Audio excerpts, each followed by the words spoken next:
Olá pessoal, retornamos aqui nossas videoaulas, né? Agora com a abordagem chamada de crítico-superadora, né? Uma das abordagens críticas que a gente vai ver aqui durante essas videoaulas sobre a abordagem, né? Então essa abordagem, vamos dizer assim, ela levanta questões de poder, né? Interesse, esforço e contestação, né? Acreditando que qualquer pedagogia deve ir além do ato de ensinar, mas também como adquirirmos conhecimento, valorizando assim a questão da contextualização dos fatos e do resgate histórico, certo, pessoal? A gente vai ver que aqui na primeira coluna, a principal finalidade dessa abordagem é chamada de, vamos dizer assim, é a transformação social, certo? Essa abordagem crítico-superadora também está em oposição àquela linha mecanicista, certo?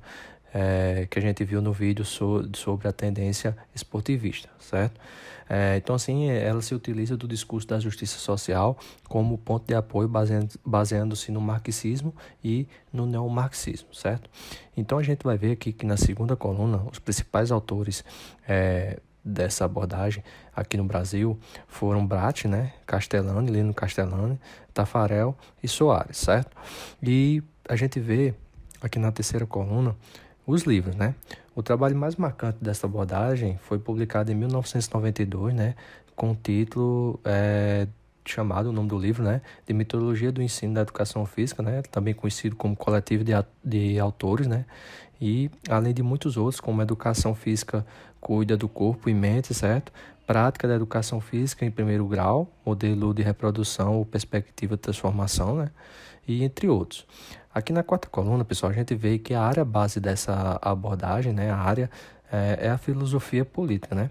De acordo com a obra, vamos dizer assim, a obra chamada de Coletivo de Autores, né, de 1992, a abordagem crítico-superadora tem características específicas, sendo diagnóstica porque ela pretende ler os dados da realidade, né, e interpretá-los e emitir um juízo de valor, sendo esse juízo de valor dependente da perspectiva de quem o julga, certo? Como, por exemplo, a gente pode citar como uma classe social, certo? Esse juízo de valor e reflexão sobre o fato proporcionam a esta abordagem uma característica de intervenção sobre a ação dos homens na realidade. Como não sendo esta uma tarefa fácil, né? Verifica-se que pouco tem sido feito em termos de implementação dessas ideias e por isso, né, o adjetivo de ser esquerdista, né, e a crítica de parar sobre a abstração, certo? Então, essa abordagem ela recebe essas críticas de ser esquerdista, né, e parar sobre uma abstração, certo? Então, a gente vê aqui na quinta coluna que os autores base, né, que aqueles autores brasileiros quando criaram a abordagem pegaram as referências, né, foi através do professor Dermeval Saviani, certo? E José Carlos Libânio, ok? Então, pessoal, a gente aqui no quadro, a gente vai ver os conteúdos, né? Aí a gente vai ver aqui que, enquanto a relação dos conteúdos, os adeptos dessa abordagem, né, propõem que se considere a relevância social dos conteúdos, certo? Sua contemporaneidade e sua adequação às características sociocognitivas do aluno. Para os estudiosos, né, dessa abordagem também, a educação física é entendida como uma disciplina que trata do tipo de conhecimento denominado da cultura corporal do movimento, como tema jogos, ginástica, esportes, né, capoeira.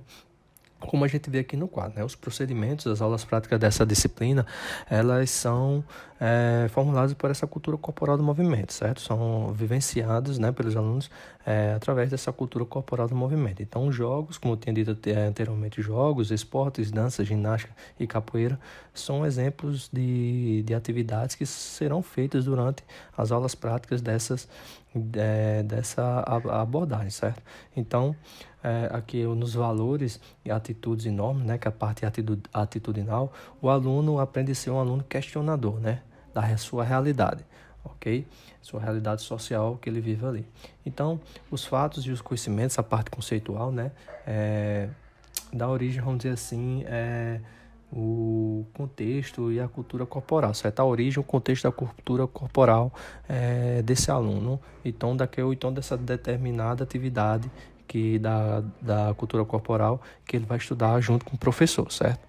Então, pessoal, para finalizar, Quanto ao currículo, né, ressalta-se que o aluno confronte, né, o currículo dessa disciplina, né, ressalta-se que o aluno confronte os conhecimentos do senso comum com o conhecimento científico para ampliar o seu acervo de conhecimento, certo? Para essa abordagem crítico-superadora, deve-se evitar um ensino por etapas, né, e adotar a simultaneidade dos conteúdos, ou seja, os mesmos conteúdos devem ser trabalhados de maneira mais profunda ao longo das séries. Com relação à avaliação nessa disciplina ou nessa abordagem, né, a abordagem crítico-superadora propõe que a avaliação deva ser baseada na meritocracia, certo? Na ênfase no esforço individual, o conteúdo é aquele advindo do esporte e a forma são, vamos dizer assim, testes esportivos motores, ok? Mesmo com toda a reflexão existente nessa abordagem, ela não foge da avaliação focada no desempenho, justificando-se assim pelo modelo de realidade social. Pessoal, então a gente termina essa videoaula, certo? Com a abordagem crítico-superadora, e na próxima videoaula eu vou trazer a abordagem que é chamada de crítico-emancipatória, certo? Então, até mais.